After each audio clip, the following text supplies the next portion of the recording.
So, you've either just started playing Overwatch or you've been playing Overwatch and you've decided that you want to play Sombra like a pro gamer. Well, then you've come to the right video, so let's get into it. So, Sombra's kit. To start, she has a passive called Opportunist, which reveals enemies below 50% health. Then, moving on to the machine pistol, it is a hit scan and it does 2.4 to 8 damage, 15 to 35 meter drop off.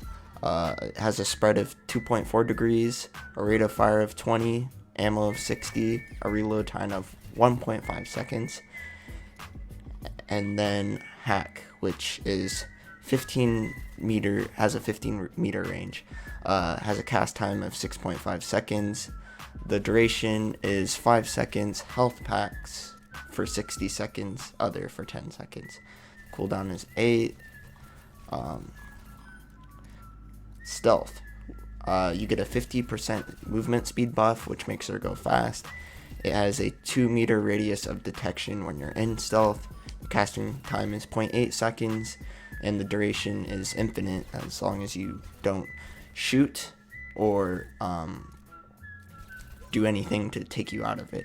And the cooldown for that is 6 seconds. The Translocator is an arcing projectile with a health of 5.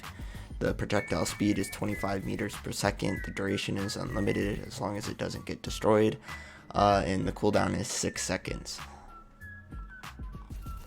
The EMP is an area of effect ult, and the damage does 10,000 against barriers and shields, which is why she easily takes down a whole team of shields. It has an area of effect of 15 meters. The casting time is 0.35 second activation and a 0.3 second recovery. The duration is same as hack. The ultimate cost is 14,000 points. So, how to use these abilities you just learned about? Well, to start with machine pistol, a very important thing when playing Sombra is you want to know how to track as Sombra, because that's how you get use out of your machine pistol. And it's really good at short range to medium range, but not long range. So the most you can do at long range is maybe feed into your ult, but I really wouldn't use it to, say, like, battle a Widow or battle a McCree. A plus about it is also that it does constant damage. So, like, at close range, you can easily, like, finish a squishy in, like, 2 to 3 seconds, somewhere around that. And if you hack a Roadhog, you can pretty much kill him in 2 clips. So, it's really good, like, really good for finishing kills as Sombra. So if there's a low health squishy, you can easily wipe out like 3 low health squishies. Even I would say like a low health McCree, you can kill like a semi low health tank with 1 clip. As you can see here, like I'm finishing all of these kills in like that Roadhog, like on top of my team's fire. My like machine pistol is just mowing down people. You want to keep reloading in mind, because her clip really isn't that much, and you don't want to be caught. Like, you don't want to go in for a kill and then realize mid shooting that you have to reload, because I know, even though I play a good Sombra, I will sometimes go into a fight, shoot, and then have to reload, and that's my death right there. Try to reload in between conflicts so you don't run into that problem. Also, keep in mind with the machine pistol, there just aren't some characters and players that you can't kill, because if, say, a Mercy's pocketing a high health character, your machine pistol isn't going to do anything, because Mercy's essentially like negates pretty much all of your fire. And so you mainly want to go for squishies and like medium health characters, but not really full health tanks. Of course, if you're with your team, then obviously you can go in for some stuff you wouldn't by yourself. But and then moving on to hacking. Hacking, you want to try to hack as much as possible. And I mean that. Like, you don't have to play conservative with it because it has like a 3-second cooldown. I I know I just read you off the stats, but yeah. So yeah, hack as much people as possible. Any priority targets you see that you feel like taking away their abilities and cooldowns will kill them, which I'll mention in a couple of seconds. But you can use it to cancel some ults, which is very useful to your team. You can preemptively hack characters that rely on abilities or look like they're about to ult. For example, Roadhog. Like if you see a Roadhog who's playing like he has an ult and he's about to ult, then you hack him and he can't use his ult, which if he was playing aggressive and he was getting in the middle of you guys to try to use his ult, that means he'll probably die now. Because another example why Sombra is so good against Roadhog is because when she hacks him, obviously all his abilities go away, which includes his self-heal, which means, at least I've seen, that you can pretty much take him down in 2 clips once you hack him. Another thing is you want to hack as many health packs as possible, because that creates usefulness for you and your team. Because say you hack a big health pack, that turns it from like refreshing every minute to like every 15 seconds. It's crazy. Like you pretty much, when you hack health packs, you kind of turn into a healer, which is why I guess if you were going for a comp without a healer, Sombra would be a good choice, because she makes health packs go way faster, and it's just usefulness and one of the most important things you'll do as a Sombra, because like you can see, like with my translocator and the hacked big health pack, I was able to just keep going in, because I would just teleport, get healed, and just go in, and I was constantly putting pressure on them. And yeah. So, moving on to stealth.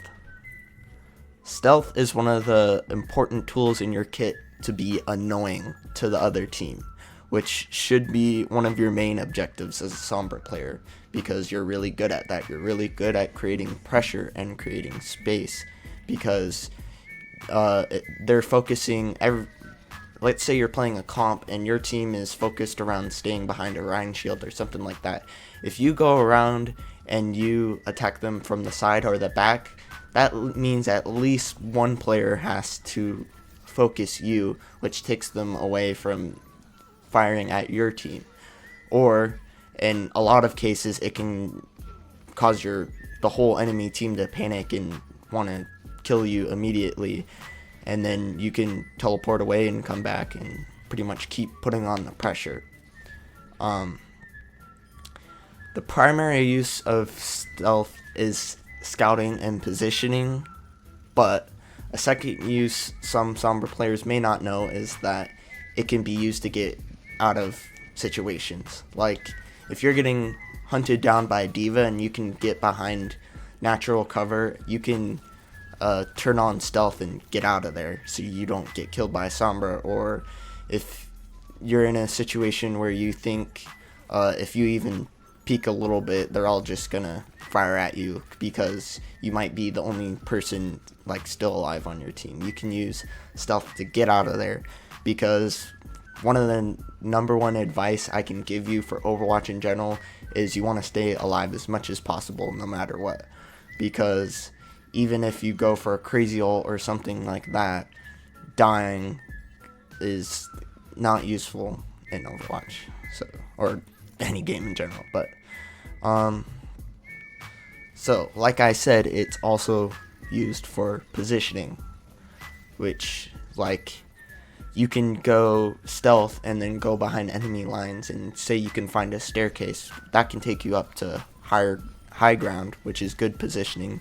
Or, like I said, you use it to get behind enemy teams, like you see right here, and get on, like, behind them and to the side of them, and just overall, it she has one of the best positioning tools in the game, because she can go pretty much anywhere as long as there's not fire, because that will take you out of stealth, which you should keep in mind, because if she takes damage or she tries to use any abilities besides translocate, she will be taken out of it. And one of the easiest way to get killed as Sombra is to not unstealth at a good spot.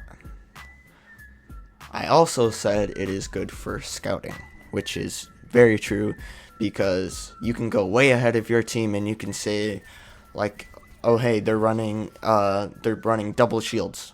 For whatever reason they would be doing that. Oh, they have a Mei. You can pretty much reveal, like, really fast all the different characters, report back to your team what they're running and stuff like that, so they know going into the fight. And you can also say, like, if they're trying something cheeky that you see ahead of time, you can tell your team and warn them about it, which is really useful in this game, because information is a big part of this game.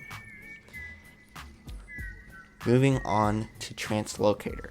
Now, one of the biggest mistakes a Sombra player can make, which new Sombra players usually make, is they put a Translocator on a health pack that is, like, completely out of the battle. So you've taken yourself out of the fight. Yes, you've healed yourself, you've not died, but you've taken yourself out of the fight, which pretty much, you just turned the fight from a 6v6 to a 6v5, which can easily have your team lose because they need you there. So never, ever put your Translocator too far out of the fight, because that can be detrimental. And it's like what separates a good Sombra player from a bad one, is you really don't want to do that. Unless it is, like, it's either a good idea or it's important, but it shouldn't be your first choice ever. So my advice would be to put it on most of the time you can find a health pack, even if it's not a big one, you can find a mini health pack to put it there, because it will be closer to the battle. Because one of the important things you can do as a Sombra player is just, like I said, keep going in. So if there's a health pack that's closer, use it, because that means you'll be into the fight faster, and like I said, you won't be making the battle a 6v5, because you don't want to be out of the fight half of the time while your team's doing everything. Another common mistake as a Sombra player would be putting a Translocator, or thinking you need to put a Translocator on a health pack or something to, like, take you out of the battle or heal yourself, which is untrue.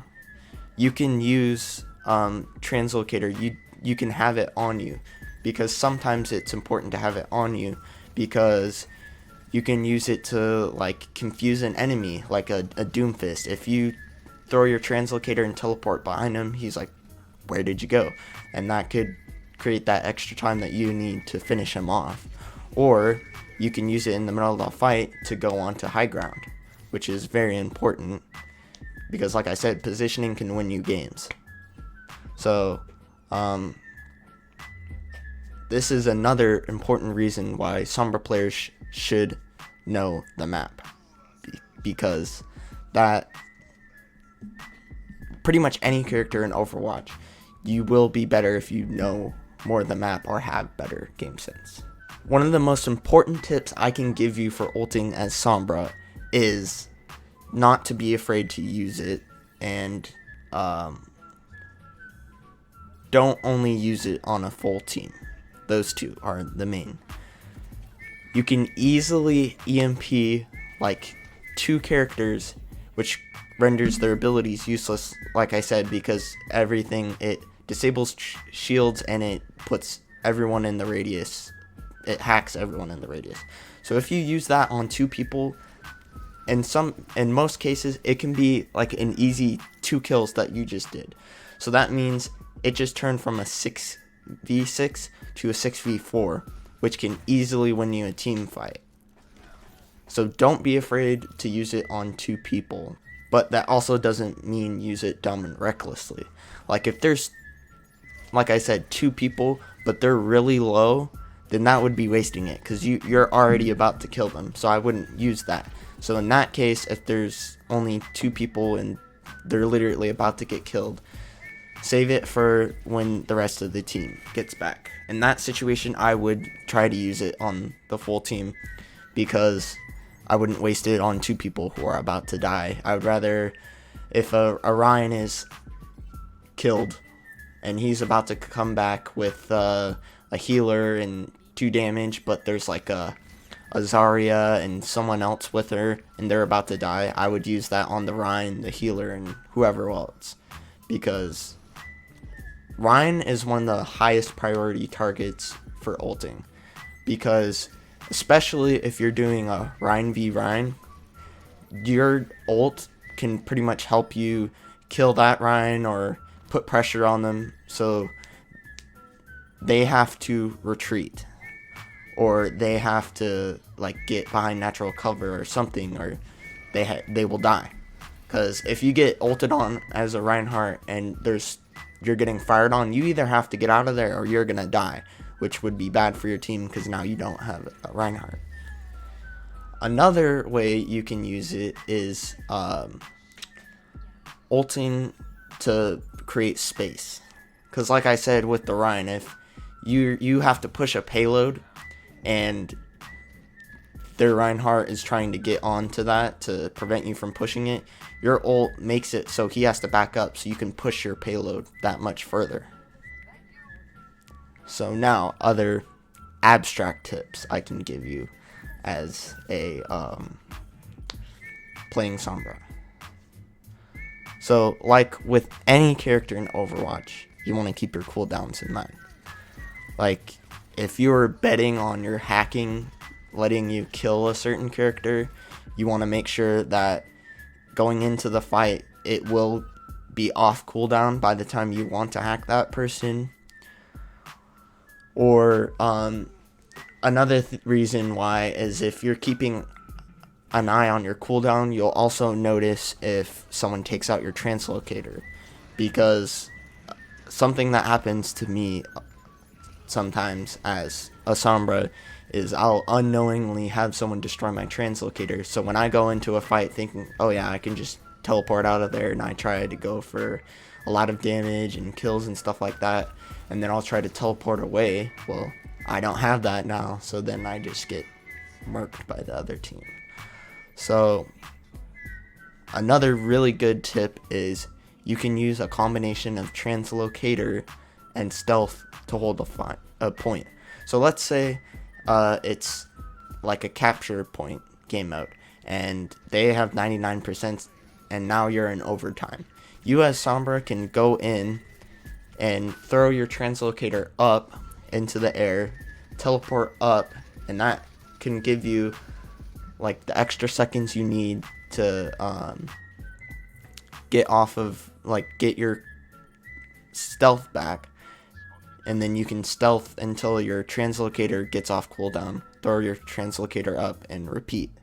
So essentially you're using the translocator to get away from fire and getting your cooldowns back, and then you're using stealth to wait for the translocator again.